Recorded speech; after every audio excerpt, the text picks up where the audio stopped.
Hi అండి. నమస్కారం. నేను మీ doctor Surya Sai Akhil, chief senior consultant ఫిజియోథెరపిస్ట్‌ని డాక్టర్ అఖిల్స్ రిహాబ్స్ నుంచి. సో, ఈరోజు మనం మాట్లాడుకునే టాపిక్ వచ్చి కార్డియోవాస్కులర్ డిసీజెస్. ఇంతకుముందు ప్రీవియస్ ఎపిసోడ్‌లో మనం సెరెబ్రోవాస్కులర్ డిసీజెస్ గురించి మాట్లాడుకున్నాము. సెరెబ్రోవాస్కులర్ అంటే బ్రెయిన్‌కి సంబంధించిన ఆల్రెడీ చెప్పాను. కమింగ్ టు కార్డియోవాస్కులర్ అంటే హార్ట్. గుండెకి సంబంధించిన డిసీజెస్. గుండెకి సంబంధించినవి చాలా డిసీజెస్ ఉంటాయండి. మనము చిన్నప్పుడు చూసుకుంటే హార్ట్‌లో హోల్ ఉంటాయని చెప్పడము, లేకపోతే హార్ట్ వాల్వ్స్ సరిగ్గా క్లోజ్ అవ్వలేదు, లేదా హార్ట్ వాల్వ్స్ లీక్ అవుతున్నాయి. ఇలాంటివి రకరకాలుగా చెప్తూ ఉంటారు పిల్లలకి.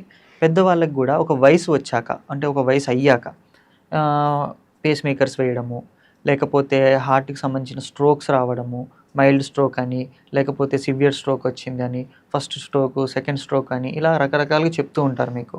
అసలు ఎలా వస్తాయి? దేనివల్ల వస్తాయి? తెలుసుకుందాం. So, coming to stroke. అంటే ఇప్పుడు ఒక మనిషికి గుండెకి సంబంధించిన బాధ మొదలవుతున్నప్పుడు ముందు కొన్ని సిమ్టమ్స్ ఉంటాయండి. ఎప్పుడూ కూడా ఎడమ వైపు ఛాతీ ఎప్పుడూ కూడా ఎడమ వైపు చెయ్యి లాగడము, ఎడమ వైపు ఈ రింగ్ ఫింగర్ లాగడము, లేదా ఎడమ భాగము అంతా ముందు వెనక ఛాతీకి ముందు భాగం, వెనక భాగం లాగినట్టు అవ్వడము, లేదా గుంజినట్టు అవ్వడం జరుగుతుందన్నప్పుడు వెంటనే మనం ఈసీజీ తీసుకొని కార్డియాలజిస్ట్‌ని కలవడం చాలా ఇంపార్టెంట్ అండి. సో, కార్డియాలజిస్ట్‌ని కలిసినప్పుడు వాళ్ళు ఏం చేస్తారు అంటే దానికి సంబంధించిన రక్త పరీక్షలు చేసి, రక్త పరీక్షలతో పాటు ఈసీజీ కూడా చేసి, లేదా 2డీ ఈకో అంటాం. సో, ఇలా కొన్ని ఎగ్జామినేషన్స్ ఉంటాయి. ఈ ఎగ్జామినేషన్ చేశాక మనకొక ఐడియా వస్తుంది. అంటే ఏంటిది? మనకది చేయడం ఇంపార్టెంటా? కాదా? First of all. Second thing, చేసిన తర్వాత మీకుండే సమస్య, అసలు సమస్య ఉందా? లేదా? లేకపోతే మీకెందుకొస్తుంది? కొంతమందికి ఎసిడిటీ ఉంటుందండి. ఎసిడిటీ వల్ల కొన్ని సార్లు ఛాతీలో లాగడం జరుగుతుంది. మీరేమనుకుంటారు? ఛాతీలో నొప్పి రావడం వల్ల మీరు హార్ట్‌కి సంబంధించిందని కూడా అనుకుంటారు. కానీ హార్ట్‌కి సంబంధించిందా? లేకపోతే ఎసిడిటీకి సంబంధించిందా అనేది ఎప్పుడు తెలుస్తుంది మీకు? మీరెప్పుడైతే డాక్టర్‌ని కన్సల్ట్ అవుతారో అప్పుడే తెలుస్తుంది. సో, మనం ఎప్పుడు కూడా డిఫరెన్షియల్ డయాగ్నోసిస్ చేసుకోవాలి. అది ఎసిడిటీ వల్ల వచ్చే పెయినా? హార్ట్‌లోనే పెయినా? లేకపోతే కొన్ని సార్లు సెర్వైకల్ పెయిన్ ఉంటుంది. సెర్వైకల్‌లో నరాలు నొత్తుకుపోవడం వల్ల కూడా ఎడమ వైపు భుజం లాగుతూ ఉంటుంది. ఎడమ వైపు భుజం లాగింది కదా అని గుండెకి అనుకోలేము. సో, ఇలా రకరకాలుగా ఉంటాయండి. సో, మనం ఎప్పుడు కూడా ఇవన్నీ అర్థం చేసుకోవాలి. మెడకి సంబంధించిందా? గుండెకి సంబంధించిందా? ఎసిడిటీకి సంబంధించిందా? కిడ్నీకి సంబంధించిందా? ఇలా ఆర్గాన్‌కి సంబంధించింది ఏదన్నా ఉందా? అనేది మనం డిఫరెన్షియల్ డయాగ్నోసిస్ చేసుకోవాలి. Coming to heart, purely heart diseases ఎలా ఉంటాయి అంటే, మనకి ఎప్పుడూ కూడా కొవ్వు భాగం అనేది బాడీలో ఎక్కువ పేరుకుపోయినప్పుడు, ఈ కొవ్వు భాగం పేరుకుపోయినప్పుడు ఏమవుతుంది అంటే, ఆ కొవ్వు డిస్లాడ్జ్ అవుతుంది. అంటే మన రక్తంలో కూడా ప్రవహిస్తుందండి ఆ కొవ్వు. ఎప్పుడైతే ఆ కొవ్వు భాగం వెళ్ళి మన హార్ట్‌కి సంబంధించిన బ్లడ్ సప్లైస్, ప్రతి బాడీకి కూడా బ్లడ్ సప్లై ఉంటుంది. రక్తం అనేది ప్రతి చోట ప్రవహించాలి. అలాగే గుండెకి కూడా రక్తం ప్రవహిస్తుంది. గుండె అన్ని చోట్ల ప్రవహించినా కూడా గుండెకి కూడా రక్తం ప్రవహించాలి. అలాగే ఈ గుండెకి ప్రవహించే రక్తం ఎప్పుడైతే దాంట్లో ఏదన్నా అడ్డుకోవడం, డిస్లాడ్జ్ అయ్యి ఏదైతే కొవ్వు భాగమో లేకపోతే కొవ్వుకు సంబంధించిన నాడ్యూల్స్ ఉంటాయో అవి ఎప్పుడైతే అక్కడికి వెళ్ళి అడ్డుకుంటాయో అప్పుడు హార్ట్ స్ట్రోక్ వచ్చే అవకాశాలు ఎక్కువ ఉంటాయండి. సెకండ్ థింగ్, మన హార్ట్ కూడా ఎప్పుడు ఫిట్‌గా ఉండాలి. ఫిట్‌గా లేనప్పుడు ఏమవుతుంది అంటే మనము ఆర్టీరియల్ ఫిబ్రిలేషన్స్ అంటాం. అంటే ఆర్టరీస్ అనేటివి బాగా వర్క్ అవుతాయి. ఎప్పుడైతే ఈ ఆర్టరీస్ బాగా వర్క్ అవుతాయో అప్పుడు మీకు ఇవన్నీ చాలా ఫంక్షనాలిటీ అనేది చాలా బాగా జరుగుతుంది. హార్ట్‌కి ముఖ్యంగా 4 వాల్వ్స్ ఉంటాయండి. 4 వాల్వ్స్ తోటే హార్ట్ పనిచేస్తుంది. సో, ఒకటొచ్చి బ్లడ్ లోపల నుంచి హార్ట్‌లోకి రావడానికి, ఇంకో 2 వాల్వ్స్ వచ్చి హార్ట్‌లో నుంచి బయటికి వెళ్ళడానికి.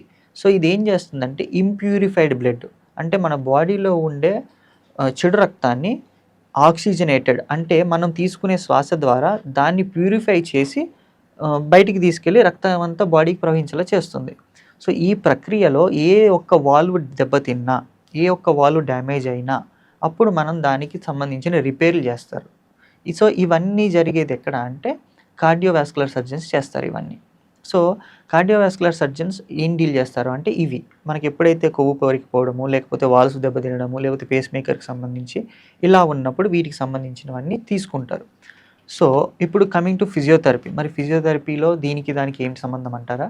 ఎప్పుడూ కూడా ఫిజియోథెరపీలో మనం ఇంతకుముందు చాలా సార్లు డిస్కస్ చేసుకున్నాం. Physiotherapy is only not about exercises. మనకి ఇప్పుడు ఈ వాస్కులర్ డిసీజెస్ ఉన్నప్పుడు కొన్ని సార్లు లంగ్స్‌లో ఇన్ఫెక్షన్ ఫార్మ్ అవుతుంది. సో, ఈ లంగ్స్‌లో ఇన్ఫెక్షన్ క్లియర్ అవ్వాలి. సో, దానికి చెస్ట్ ఫిజియోథెరపీ చేస్తాం. పోస్చరల్ డ్రైనేజ్ చేస్తాం. చెస్ట్ ఫిజియోథెరపీ, పోస్చరల్ డ్రైనేజ్ కాకుండా మాన్యువల్ థెరపీ చేస్తాం. మొబిలైజ్ చేస్తాం. రిబ్స్ మొబిలైజేషన్ చేస్తాం. జాయింట్ సర్వైకల్ స్పైన్ మొబిలైజేషన్ చేస్తాం. సో, ఇలాగా ఇన్ని మొబిలైజేషన్స్ చేయడం వల్ల బాడీ అనేది ఎప్పుడు కూడా బ్లడ్ సర్క్యులేషన్ ఇంప్రూవ్ అవ్వడము, దాని యొక్క మొబిలిటీ పడిపోకుండా ఉండడము, దాని యొక్క క్వాలిటీ ఇంప్రూవ్‌మెంట్‌లో ఉంచడం అనేది జరుగుతుంది. సో, దీనితో పాటు మనం చేసేది ఏంటిది అంటే డైలీ ఫాలో అప్ లాగా మనము ఎక్సర్సైజ్ చేయించేటప్పుడు ఎనీ కార్డియోవాస్కులర్ డిసీజెస్ ఎక్సర్సైజ్ చేయించేటప్పుడు మనము బీపీ మానిటర్ ఒకటి పెట్టుకొని మనం మానిటర్ చేస్తూ ఉంటాం. వీళ్ళ బీపీ ఫ్లక్చుయేషన్ ఎంతవరకు ఉంది? హై అవుతుందా? లో అవుతుందా?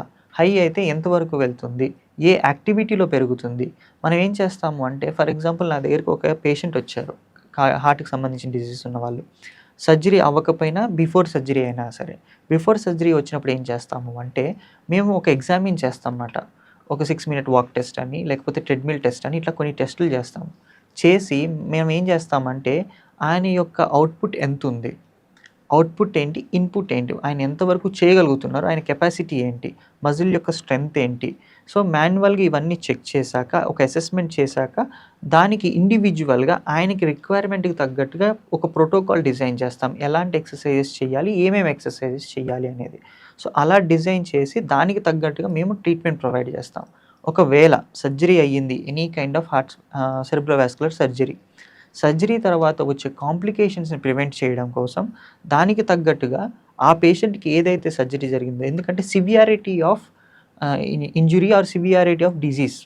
సో, డిసీజ్ యొక్క సివియారిటీని బట్టి మనం ప్రోటోకాల్ డిజైన్ చేస్తామండి. సో, ఆ సివియారిటీ వాళ్ళకి ఫర్దర్‌గా ఎఫెక్ట్ అవ్వకూడదు. ఫర్దర్‌గా ఆయనకి డ్యామేజ్ చేయకూడదు. మనం ఏదైనా ఒక ఎక్సర్సైజ్ చేస్తున్నాము లేదా మనం ఒక ప్రోటోకాల్ డిజైన్ చేస్తున్నప్పుడు ఆ పర్సన్ యొక్క సైకలాజికల్, ఫిజికల్ సో, ఈ 3 యాక్టివిటీస్ అనేటివి ఎప్పుడు చూడాలి. నేను ఎస్‌పీపీ అంటాను అందుకే. సో, ఎస్‌పీపీ అంటే nothing but P is silent కాబట్టి psychological, physiological and physical 3 P's అనేటివి చాలా ఇంపార్టెంట్. ఈ 3 పీస్తోనే నేను ఎప్పుడు డిజైన్ చేసుకుంటాను